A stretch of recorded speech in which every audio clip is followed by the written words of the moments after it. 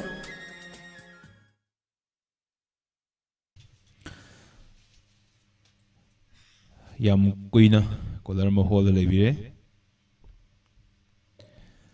Hello hello ꯇꯔꯥꯝ ꯅꯣꯛꯆꯔꯤ ꯏꯁꯥꯒꯤ ꯃꯤꯡ ꯂꯩꯐꯝ ꯍꯥꯏꯕꯤꯌꯨ ꯕꯤꯌꯦꯂꯥꯡꯕꯝ ꯕꯤꯌꯦꯂꯥꯡꯕꯝ ꯕꯥꯃꯣꯟ ꯀꯝꯄꯨꯗꯒꯤ ꯇꯔꯥꯝ ꯅꯣꯛꯆꯔꯤ ꯀꯔꯝꯕ ꯏꯁꯩ ꯈꯟꯕꯤꯒꯗꯧꯔꯤ ꯀꯩꯕ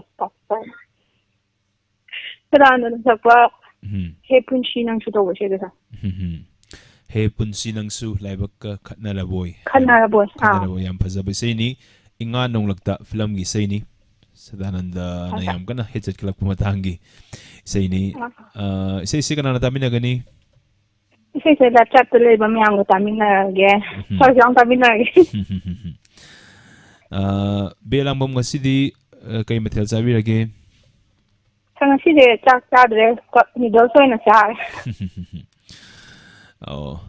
ꯑꯗꯨꯝ ꯃꯌꯦꯡ ꯇꯥꯅꯕꯔ ꯅꯠꯇ꯭ꯔꯒ ꯆꯥꯕ ꯀꯥꯎꯕꯒꯤꯔꯣ ꯇꯥꯏꯃꯤꯡ ꯐꯪꯗꯕꯒꯤꯅꯦ ꯇꯥꯏꯃꯤꯡ ꯐꯪꯗꯕꯒꯤ ꯍꯣꯏ ꯆꯥꯕ ꯊꯛꯄ ꯃꯇꯝ ꯅꯥꯏꯕꯁꯤꯁꯨ ꯐꯩ ꯍꯛꯆꯥꯡ ꯐꯅꯅꯕꯒꯤꯀꯣ ꯑꯗꯣ ꯏꯁꯩꯁꯦ ꯌꯥꯝ ꯐꯖꯕ ꯑꯃ ꯊꯃꯣꯏ ꯀꯥꯏꯕ ꯏꯁꯩ ꯑꯃ ꯈꯟꯕꯤꯔꯦ ꯏꯁꯩꯁꯦ ꯃꯇꯦꯛ ꯑꯃ ꯉꯪꯕꯤꯔꯝꯕ ꯌꯥꯕ꯭ꯔꯣ ꯍꯣꯏ ꯉꯥꯡꯀꯤ ꯃꯌꯦꯛꯁꯦ ꯀꯥꯎꯗꯤ ꯀꯥꯎꯔꯦ ꯈꯔ ꯍꯦ ꯄꯨꯟꯁꯤ ꯅꯪꯁꯨ ꯂꯥꯏꯕꯛꯀ ꯈꯠꯅꯔꯕꯣꯏ ꯍꯦ ꯄꯨꯟꯁꯤ ꯅꯪꯁꯨ ꯂꯥꯏꯕꯛꯀ ꯈꯠꯅꯔꯕꯣꯏ ꯅꯤꯡꯖꯕ आशा नंशु mahayandravoi hithamoy nangsu makhol thognadi kakanu makhari hai janoda isi thakore tajarage Thagatsari ngasi call to birakduna thromsi saruk yabiramagidamag haninga leitana. Thank you sir. Thank you. Ngasi live sa talabiri basing kusem live to tabiri basing YouTube ki kuthangda yengbiri basing kudimagti sezi sinazali.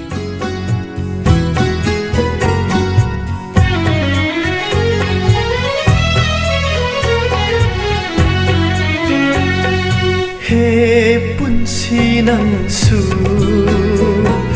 laibak kaknaraboy Hey punsi nangsu laibak kaknaraboy Ningzawa asha nangsu mahayyandraboy Hey makhol thoknadi kapkanu asira nangbu nungsirubagi mahai he punsi nangsu laibak kakhatnarabo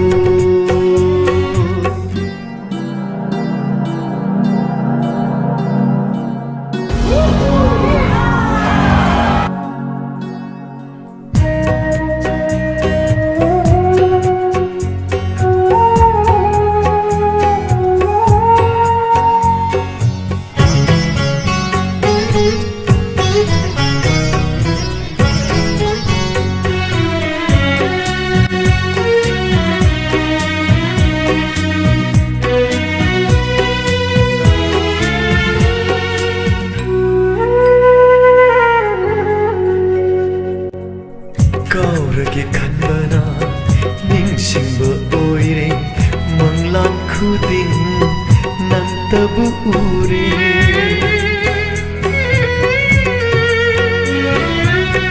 kaurage khanbana ningshingba oire manglan khuding nang tabu ure taivamda aigi oikhidrabi nangna karigi manglanda latuna no khanbiri he punsi nangsu laiba kakhatnarabo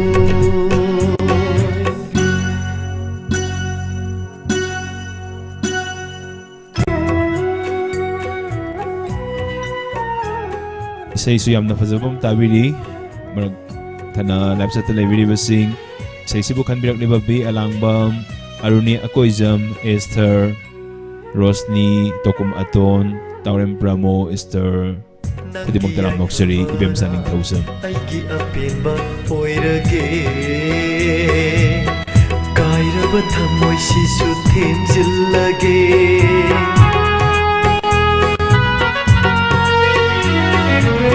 nangi ai favana aigi apin ba oirage kairaba thamoi sisu themjillage aigi mitki pisina nungsi khudon oiduna lungai na leluro pamubi lungai na leluro pamubi laibak phava magi manata laibak phava magi manata he punsi nangsu laibak kakhatnaraboy he punsi nangsu laibak kakhatnaraboy ningjaba asha nangsu mahaiyandraboy he thamoy nangsu makothok nadi kapkanu asira nangbu nungsirubagi mahai he punsi nangsu laibak kakhatnarabo Tagachari yamna fazaba isay masu taminare mathangi caller mada khudungsa pizari Hello Hello, Sarbo. Taram Nokshari sagi ming leifam habiyu Sai kwa katel dagi lacha tada le rasno chon shanti. Samjit sabam santi haibako Ahoy cha. live sa televi basini ko Tagachari isay karamba khanbi Sa gadari my bam hen dagi ima so hobo khunu sawa asilam tok buto tazake. Isay se kanana tamina gani Sai se maru ina nahan puningi walwanda sajem sima thonda sahoida antokti thandokpiro ona haibina ba ima ma kamami ni khanja hodre. Mongonda digi tok derage. Ima don tabiram lata araga di. Hoy Yam tazani ngene yam ana haijaram bani.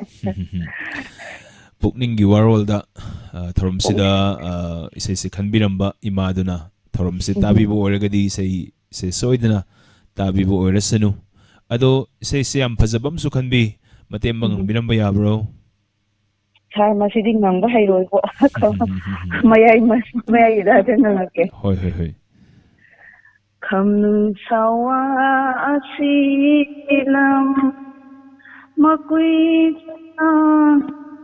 kiba Hato ke sai le page ai sai sinati thaba ngamo say ariba matam gi say ni adumakbu kanamata na hozik pawda record thu ai bangam driba yamna wangba ane mawang si yamna sana ba say mani adagi artist si yamna leiba say sina piningi ba message si yamna yamba aduguma makal gi say mani yam phazabam khanbire thagachari thoram se saruk yabiram bagi damak say mayam punna tabina si kudol tamsari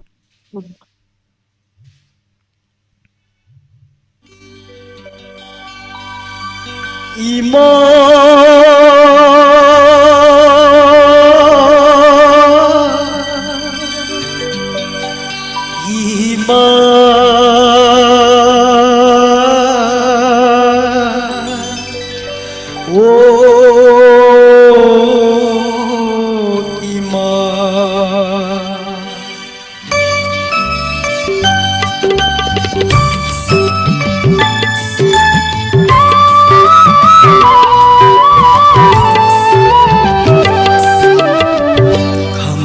sawa asilam bakui sinsin pakiba kumzat kumul yam lekle palim simau ukhidaba palim ki simau ukhidaba halakku lakku palim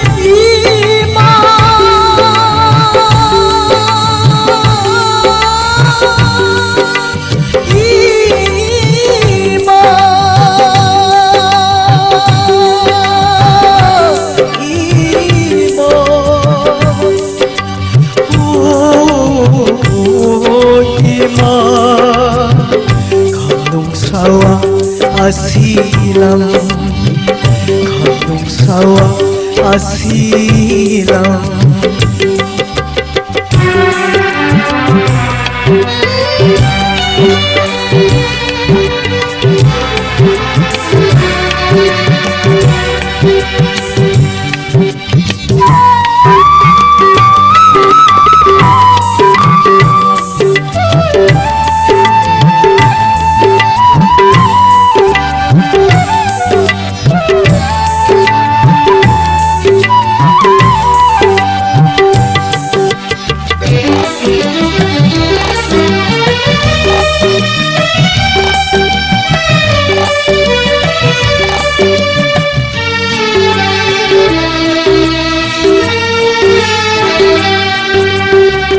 na pari na sare hati palim kau ba hai tri ngai pam thau ma sa kham tri ngai khom la ki bu bi kham na hori khom la ki bu bi kham na hori halakku lakku palim ima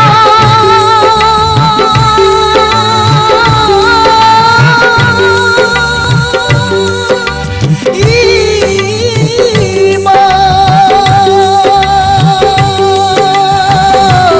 ima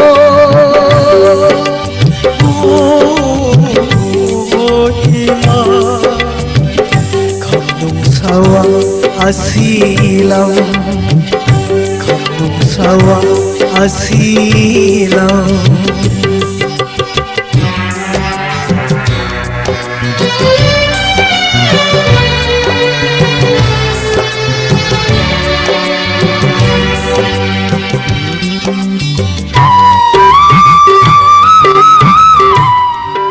Sige live sa televideo sing Hemolata and Esther Bimola Konsam Piso sila Dayna Devi Rosni Ambika ke Eds Tokum Aton Baby Devi Aruni Akoizam Piso sila Victor Yenkong Sambil Sawam Santi Baby Devi Bimola Konsam Asom Mentoy Ate Maria Esther Susimti Oinam Dalam Noksiri samu sare harakne sama pangal sabhakne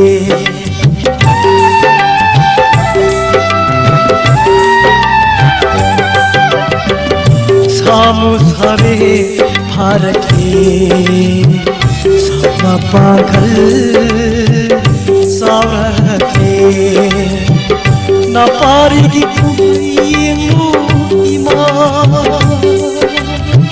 na pari kumhai yengu ima khomla mal sing lagi poli khumla lamal sing lagi poli halak kulaku poli ima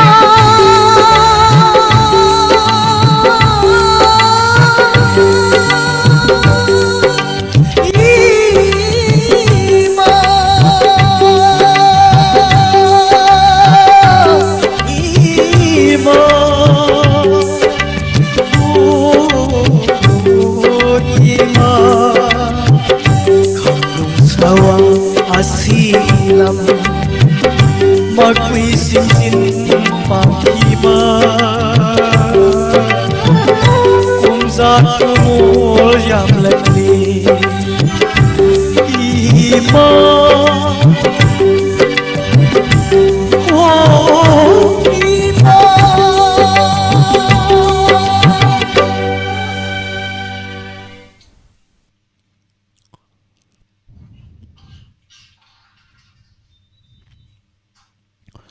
Left at the video sing Taram Noksari Adom the Thorum Sibu Yam no Masak Pazanba Thormama when Madame Sound Mating Bang Biribani Matangi Kolam the Kudongsa Pisari. Hello Taram Noksari Sagi Ming from Have you?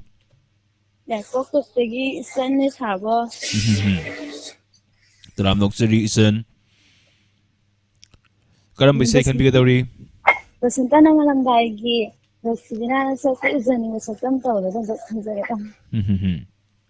Say ka na namin na doon no Lata may diamond TV tabi may ampun na makanin kami na zara Nasi kay Matel sabi lagi Nasi di atam boy na sa Ang dasi kam daw bini Damdal ingred Fan tharaga lay na ba yaw re nung da namidang da sulay biyawi ado ing bagi sangi sum handar e sa hitara mo saragi matung nagadi kamay daw to yan no Hoy khangye dukan hena sarak pa kana kam Sari ngay matam ay summer matam sila su hena saba sang hengkal e aduga intham thaba wo sagal e ado sa hitaragi matung da kun gi matung da di kam daw to no hay bangamde natra Ado, isa siyang pasabong kan biye, matiam lang ang birambaya bro? Matiam pa niya, isa je, kuy na minakaw. Ang biyo? Diyan ba sa ng siba, laan nang bahar, na lalim, at sakit ko na pagkat pa, hawang nangarap ko nung ito, Lately, I think I'm Thai chanda sa sorok ta liba. Sorok ta phone sa yung ka. Ang sumuk taw bire inebo ko. Nang bro kamay taw. Ay di live to yung ba di call sa taw base matam sa kamay sandige. Ano live among yengi adigi call among sutay. Nang ba? Ay kana ko makredi phone da yang aga phone atopam na mo call to raga du phaw da phang na program sa loisan gi ma'am yori ne ba ko. Sa di lambi da su sa na call sa taw ba program su yang ba yam hay na sanbiri. Hujik su tari e phola ma da. Thagachari isay si kutol tamjarak lage ma'am puna taminasi. Thank you. Thank you.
ꯊꯥꯖꯗꯅ ꯊꯣꯛꯈꯤꯕ ꯑꯉꯛꯄ ꯀꯥꯎꯉꯝꯗ꯭ꯔꯕ ꯊꯧꯗꯣꯛ ꯃꯪꯒꯨꯝꯕ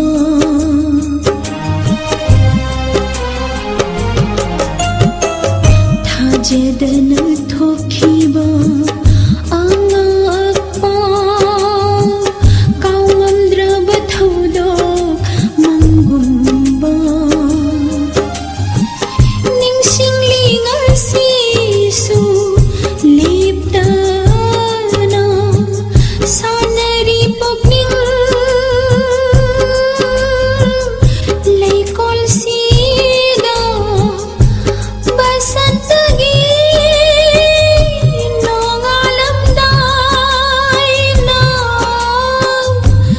ꯂꯥꯛꯂꯕꯗ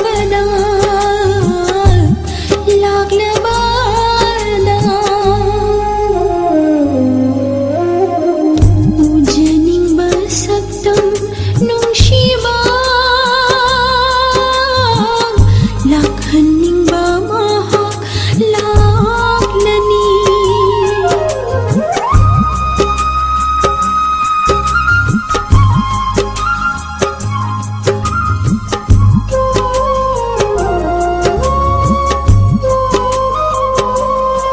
ning lana lengjaba Asha गिलैराम परिंगनी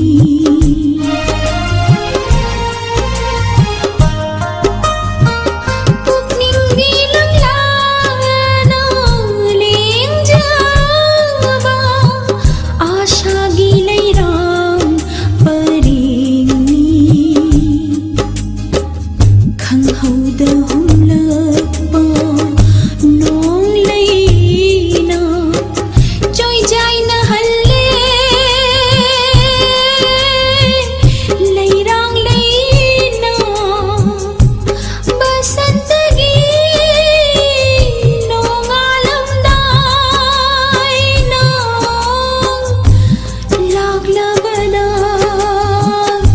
लागलबदा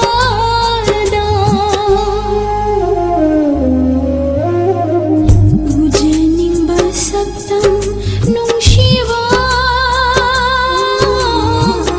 락한닝바 마학 락라니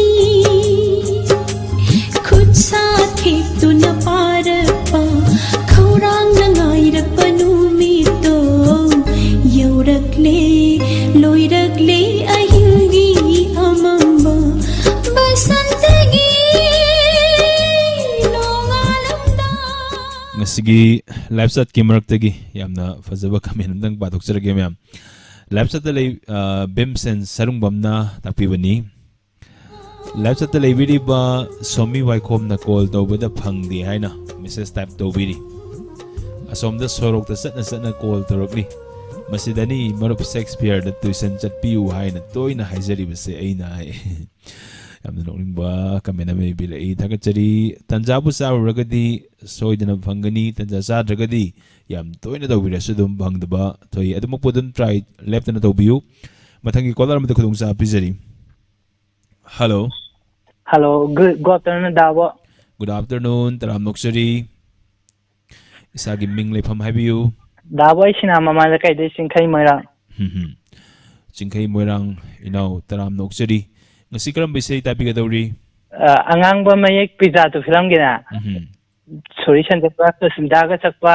dinesh tong brom gi mek ta system sam solution da ba tamang sairang ba ikai ba khang da ba na haibe sai o sai da doin ta pizza to angang ba mayek high film sigini ko hoi tagachari ngasi kari mathel sabirage dabo ngasi se hawan bi ro le ade omelette amaga tawre yam sana ba hoi dabo de kuire u da ba do ana ye yauru bro ana ye yaudi ye lanai gi achan ba makak leibagini matam khara uru da ba ho ado dabo gi hantak puya mai tha ba gi ma thar ke bdo hoi ado yam na nunga ado live cha ta le ba ma ko na mak se dabo ningom ba me diamond tv plus saktang ꯃꯌꯥꯝꯒꯤ ꯁꯦꯕꯥ ꯇꯧꯕ ꯅꯠꯇꯦ ꯗꯥꯕꯣꯒꯤ ꯇꯣꯉꯥꯟꯕ channel ꯇꯥꯏꯕꯪ ꯀꯨꯝꯍꯩꯅ ꯂꯩꯕꯅꯦ ꯑꯗꯨꯁꯨ subscribe ꯇꯧꯁꯟꯕꯤꯌꯨ ꯍꯥꯏꯕ ꯋꯥꯐꯝꯁꯦ ꯊꯝꯖꯒꯦ ꯑꯩꯒꯤ ꯁꯥꯏꯠꯇꯒꯤ ꯊꯥꯒꯠꯆꯔꯤ ꯏꯅꯥꯎ ꯊꯥꯒꯠꯆꯔꯤ ꯄꯨꯌꯥ ꯃꯩ ꯊꯥꯕ ꯑꯩꯅ ꯄꯥꯊꯣꯛꯆꯈꯤꯕꯅꯤ ꯑꯗꯨꯃ ꯊꯦꯡꯅꯕꯤꯕꯗꯒꯤ ꯐꯖꯩꯅ ꯇꯥꯛꯄꯤꯔꯛꯄ ꯊꯥꯒꯠꯆꯔꯤ ꯑꯩ ꯗꯥꯕꯣꯁꯦ ꯊꯦꯡꯅꯕ ꯀꯨꯏꯔꯦꯕꯀꯣ ꯗꯥꯕꯣꯅ ꯑꯍꯥꯟꯕ ꯗꯥꯏꯃꯟ ꯇꯤꯚꯤꯗ ꯊꯧꯔꯝ ꯄꯥꯡꯊꯣꯔꯛꯄꯗ ꯑꯩꯅ ꯗꯥꯕꯣꯁꯦ ꯍꯥꯟꯅ ꯆꯦꯅꯦꯜ ꯗꯥꯕꯣꯒꯤ ꯇꯥꯏꯕꯪ ꯀꯨꯝꯍꯩꯗꯣ ꯎꯈ꯭ꯔꯦꯅ ꯑꯩꯅ ꯍꯥꯏꯔꯛꯄꯗ ꯀꯕꯔ ꯏꯁꯩ ꯁꯛꯄꯒꯤꯅ ꯇꯧꯕꯗꯣ ꯅꯤꯡꯁꯤꯡꯖꯔꯛꯂꯦ ꯃꯇꯝꯗꯤ ꯈꯔ ꯀꯨꯏꯈ꯭ꯔꯦ ꯀꯃꯦꯟꯁꯦ ꯀꯣ ꯍꯣꯏ ꯊꯥꯒꯠꯆꯔꯤ ꯌꯥꯝ ꯉꯟꯅ ꯈꯪꯕꯤꯔꯝꯕ ꯊꯥꯒꯠꯆꯔꯤ ꯑꯗꯣ ꯏꯁꯩꯁꯦ ꯃꯇꯦꯛ ꯑꯃ ꯉꯪꯕꯤꯔꯝꯕ ꯌꯥꯕ꯭ꯔꯣ ꯍꯣꯏ ꯗꯥꯕꯣ ꯏꯁꯩ ꯃꯇꯦꯛ ꯑꯃ ꯉꯪꯒꯦ 이까이바 강다바 오이루바나 낭셰 아이기 오이바 팡방 남리바니 퐁독바 기다바 오이루바나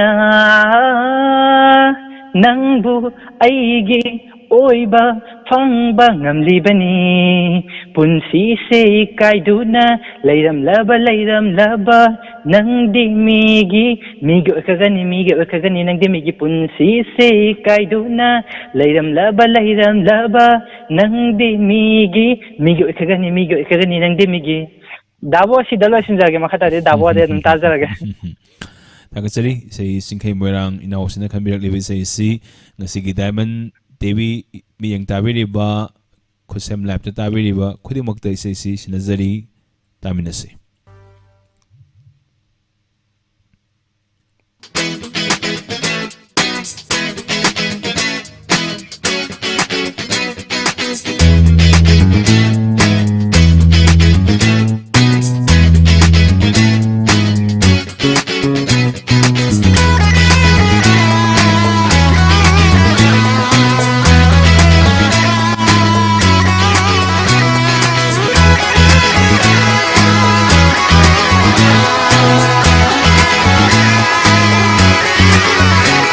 이까이바 강다바 오이루바나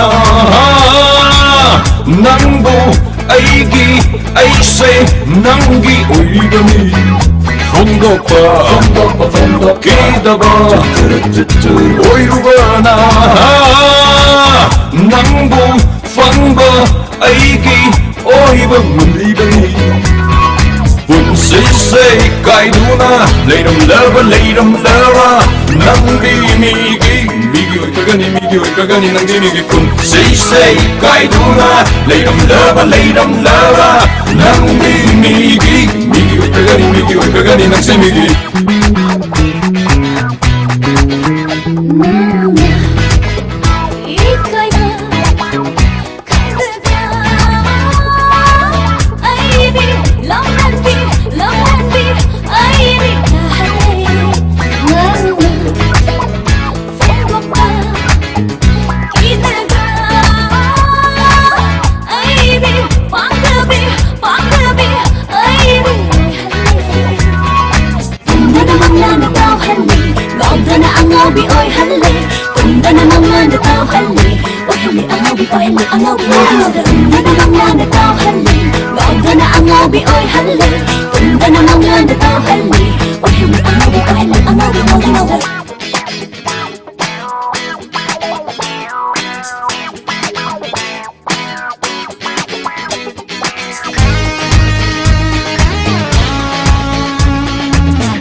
nungsiba Nangbu kayda leibigay Ay nahangli magtraba nungsiba Nangbu kayda lodigay Ningki samlang lakda lodibara Saking imus na nungga leibara Laika unat ibata Asing manungsiba mambu Hiktarak pani ng isang jichay Tarak pani ng isang lang Hiktarak pani ng isang jichay Tarak pani ng isang lang Ika'y ba kaibigan? Ay di lang and be ay di kahit ngayon Fingko pa kinaga ay di panggabi ay di Tunda namang nagataw hali Naog ka na ang obi oy hali Tunda namang nagataw hali Oy hali ang obi oy hali ang obi holding over So let me tell you 3 qualities. Thagatsuri taram noksuri. Mathangi caller mada khudongsa pizari. Hello. Hello sir. Taram noksuri sagi ming lefam haibiu. Sir, I phone tagire je from Fatigi Rosni. Rosni haibogo. Hoy sir. From Patigi Rosni taram noksuri. Karam isay tapi gadawri. Sir, hantat ka nong nakhangna Puswarani ga ramdi thongna ga sakpa. Karamba Iran gino to adun da tajagi. Karamba Iran gino nang aibu na thaidu na satliba haibi say sini. Yam phajaba mo khanbi say sekana na tami nagani. Diamond TV Plus ki live chat laiba imanabi singiga plus tami na jage sir. Sandok sa riba sino Diamond TV ki. Ha nagi ariba channel duni. Hoy thagatsuri. Live chat library ba kudi mo katamin na ni hayan takpire isa mate mangang biramo.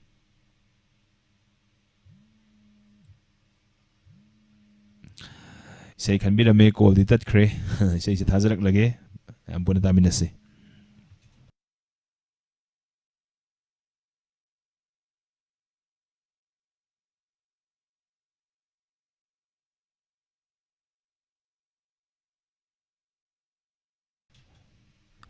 Kanbiram ni bay say si mayam puna tamin na si karamba iral gino.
ngasisu lepli nangidama aigi thauna se nangno hapidrabadi karumbali kani nangidama hairaro tamlaro kanagi mafamda khangani punshige hawa bachaina se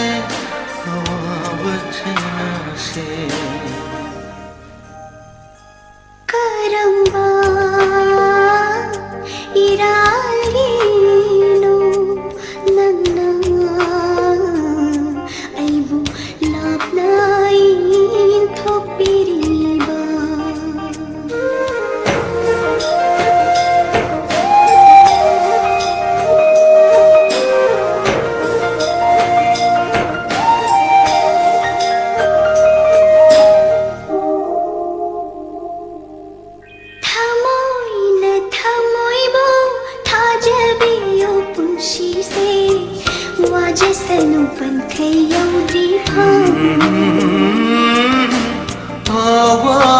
Fan khai de itna tayo jage kham lage lumhera tha moshe nungshi na shulage ni nungshi na shulage ni adudi tai bangkana chiro no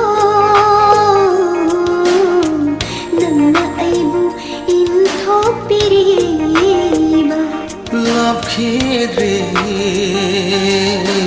nandigi ifamdagi tumina khanja bane mai chamse karamba iralgino nanna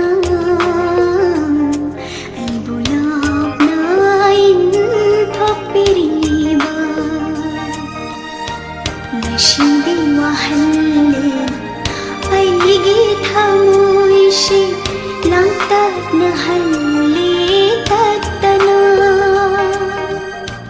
nangi narashu lejade aigi funda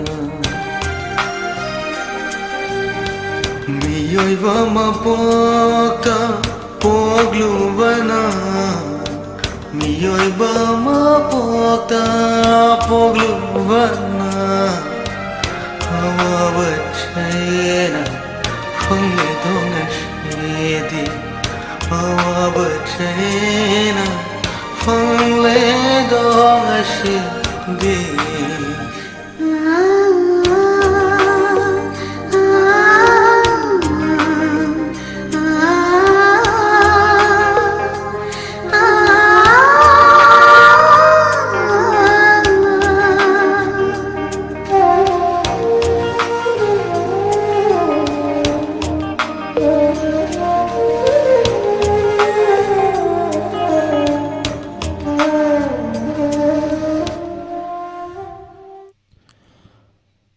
Thagatsari punamokpu taram noksari ngasai hek hobadagina hojik phawba lengdena lengsin biriba sing taram noksari mathangi kodara amade khudongsa pizari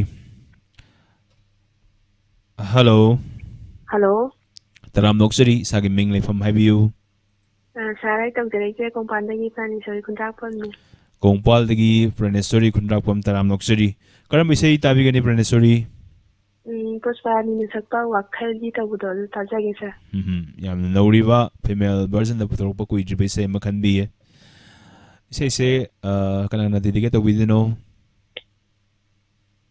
andu brother ticket tawjage sir aduga laptop ta lebiriba mayam pumna madai Diamond TV thawayang tabiriba mayam pumna maka tajage sir tabiriba amadi yengbiriba singda ko Kiam kuirege Diamond TV yengbira isidi ꯃꯌꯥꯝ ꯀꯨꯏꯔꯦ ꯁꯥꯔ ꯅꯤꯡꯁꯤꯡꯕꯐꯥꯎ ꯉꯝꯗꯅ ꯀꯥꯎꯈ꯭ꯔꯦꯕꯀꯣ ꯀꯨꯏꯔꯦꯕ ngasi kari mathel jabirage ꯁꯥꯔ ꯍꯋꯥꯏꯒ ꯏꯔꯣꯝꯕꯒ ꯆꯥꯖꯔꯦ hawai thongba ma ironba ma adudi isai se mate ma ngangbiramo yabro ꯌꯥꯏꯌꯦ ꯁꯥꯔ ꯃꯇꯦꯡ ꯑꯝꯇ ꯉꯥꯡꯖꯔꯒꯦ ngangbiramo ꯋꯥꯈꯜꯒꯤ ꯍꯧꯔꯛꯐꯝ ꯑꯣꯏꯕꯅ ꯅꯣꯡꯃꯇꯁꯨ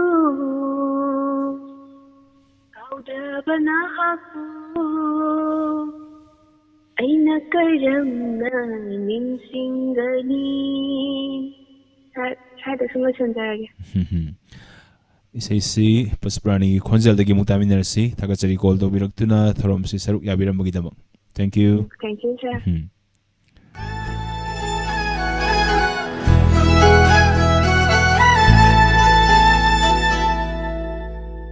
wakalgi haurakfam oibana nongmatasu kaudrabana happu aina karamna ningshingani changin tawgi khalladona imitase ushilla basu nangtagi shantam ni uriba thamoida lutona laikhraba na happu thamoida lutona laikhraba na happu mafam kadaida thirogani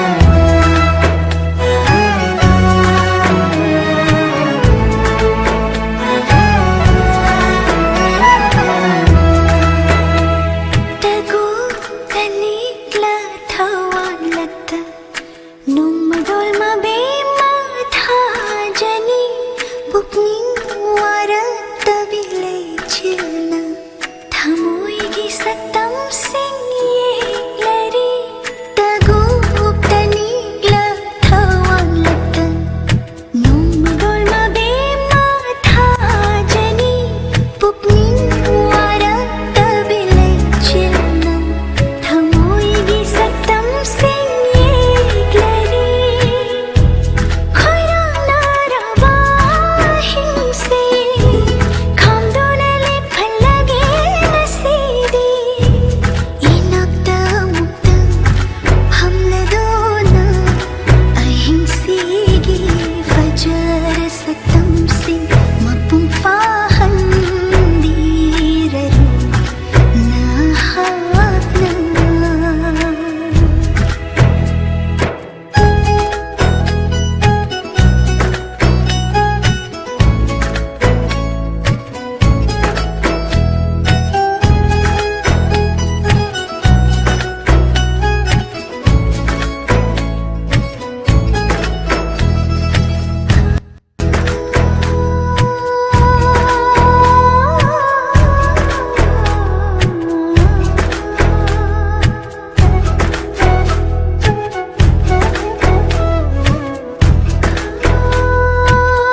ngasi live sa television taram noksari thagar noksari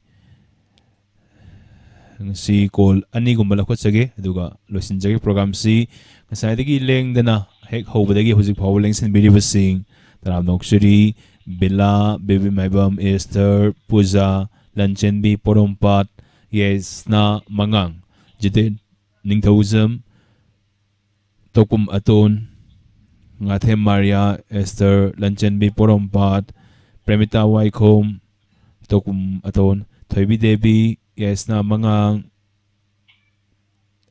Romita Kaisa Site Konthauzam Sargi taibang kumahi channel yam nungai ba wari ngaktani thagachari aigi lana aigi ba channel ni taibang kumahi mayam sung sige live sa television sing matam phangagadi amtang sanga yeng view aduga channel dugi mahaw phangagadi soidana subscribe tawbiramu Billa Bimabam Thoibi Devi Hemolata Ain Taram Oksari mem sa sagol sem kudi muktaram oksari matangi caller mata khudong sa pisari hello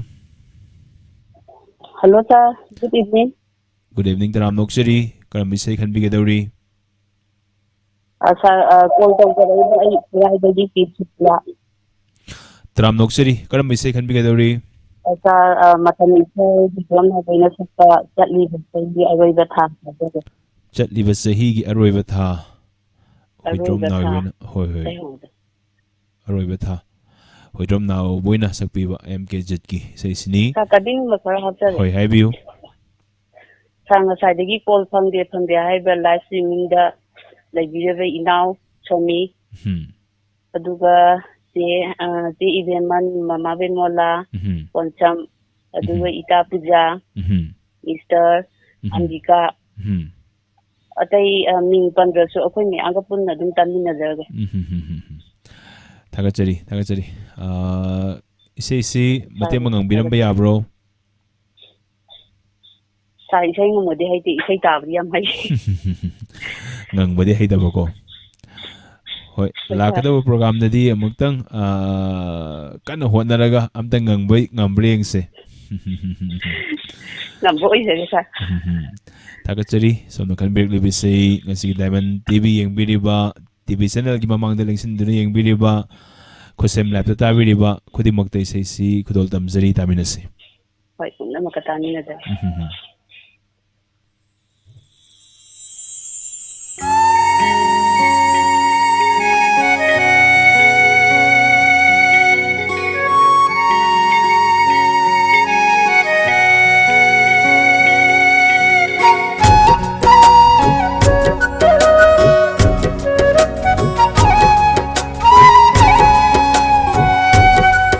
चली बचही अरोय बथा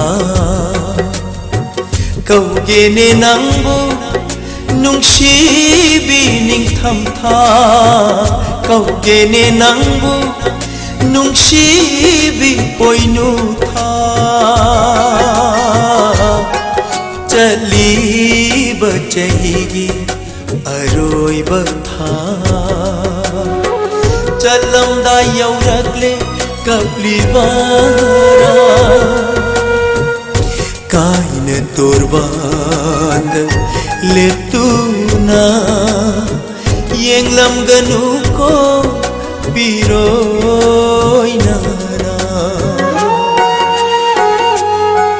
चली बचही अरोय बथा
Sasichat ngamdana mai thom khumladuna Sasichat ngamdana karigi lepli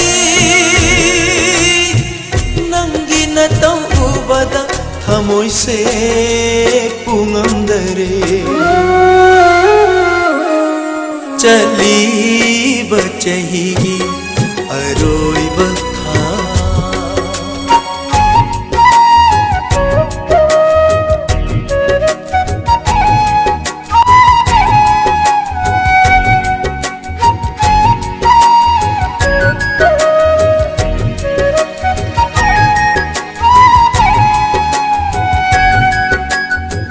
Satkinu khamjaba yararoi nangi mahausai khomchatna chingduna pukhrani wakchingi guna akhangkan di pirangna chotne laina shingshu ona thoina khanglani aroiba aina ona thoina khanglani aroiba aina anauba chahigi anauba ayukna momonona ngairamlani chali bachahigi aroi batha kaugene nangbu nungsibi ningtham tha kaugene nangbu nungsibi oinu tha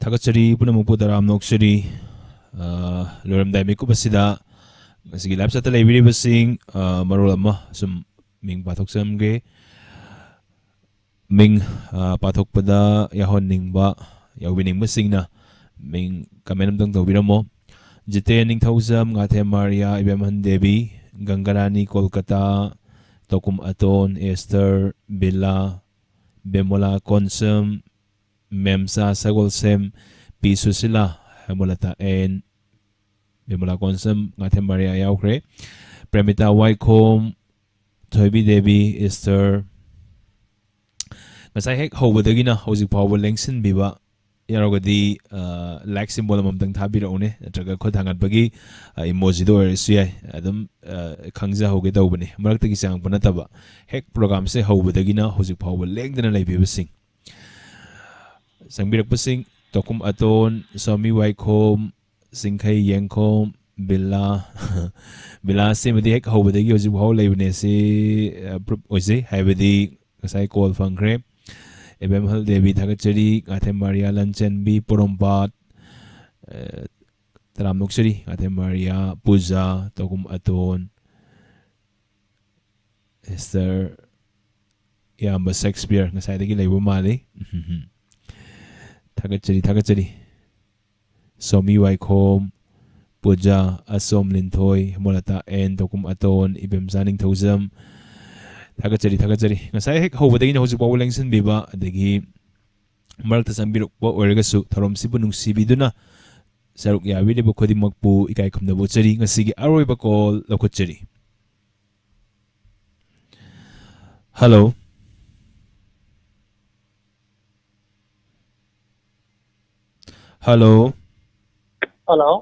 Taram Noksari Sagi Ming Lefam Habiu Boy Kambong Tagi Jitening Thozam Taram Noksari Karam Bisay Tabi Gadari Kanori Nunduay Hingi Ujit Narayana Sapa Moklik Nasodi Tanik Lingit Hamong Taliso Talim I Nazu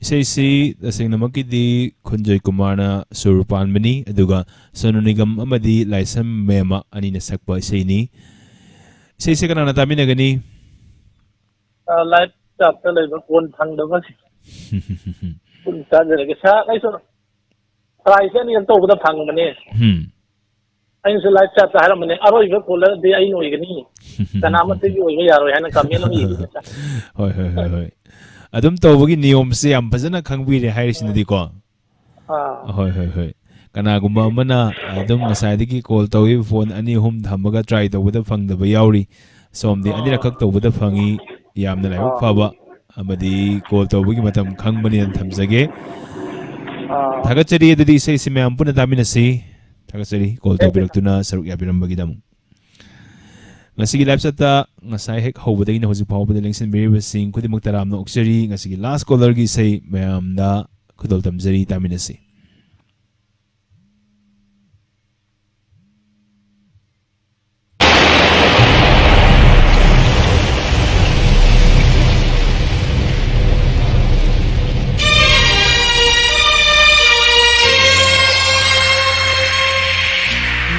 thang kupli se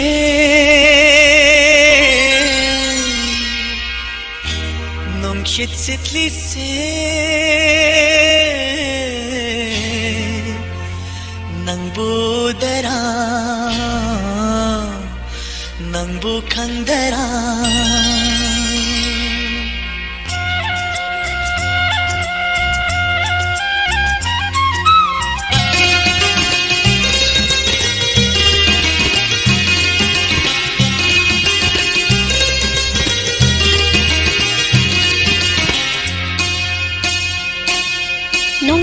चोट ले तनिक तनिक ले थमुई मुंगलिक ते चोट ले ने तनिक तनिक तनिक ले थमुई कावरा रोय कावरा रोय कावरा रोय कावरा रोय कावरा रोय आई नंजू अहिं नंजू अहिं आई नंजू अहिं नंजू अहिं mai thong do khom le choi jai nara rabi samlang mai thong do khom le ne choi jai nara rabi samlang chotale chotale chotale chotale chotale ai nong ju ahing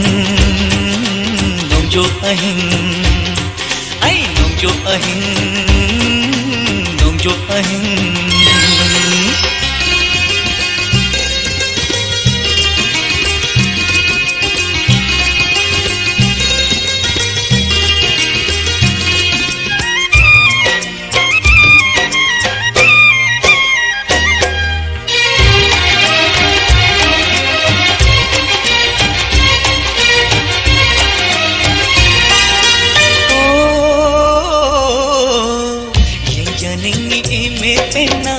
nangi mai thong tha khoi da jaine nangi hakcham nona chotlaba nangi shakta moru bada lai chila talot khare nom don thaki thaja ikai thi bi haushani locha basina samlang latta yeng jabani tumin na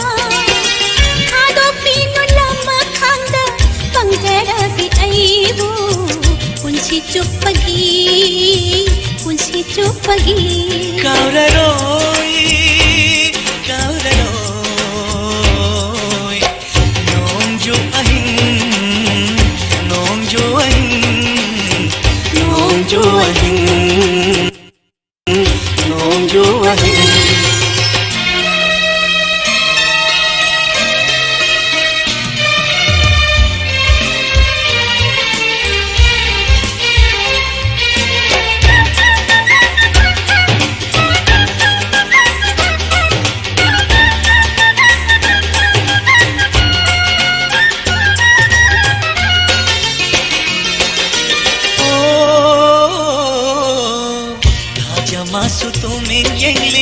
Laitil marunda nongin masulona kapli ningba kaiduna jingna rakle me pai rakle nong sathe rakle kainara gada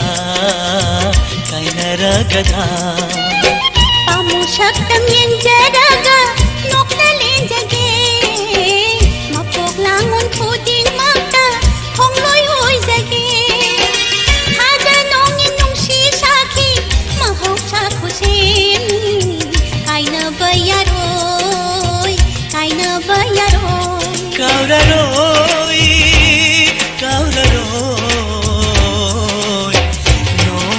ahing nongju ahing nongju ahing nongju ahing nonglik na chotle tanik tanik le thamoy nonglik na chotle ne tanik tanik tanik le thamoy kaura roi kaura roi kaura roi kaura roi kaura roi ai nongju ahing nongju ahing ai nongju ahing nongju ahing mai thong do khom le trôi jai nara rabi samlang mai thong do khom le ne trôi jai nara rabi samlang chot thale chot thale chot thale chot thale chot thale ai nongju ahing nongju ahing ai nongju ahing nongju ahing ai nongju ahing nongju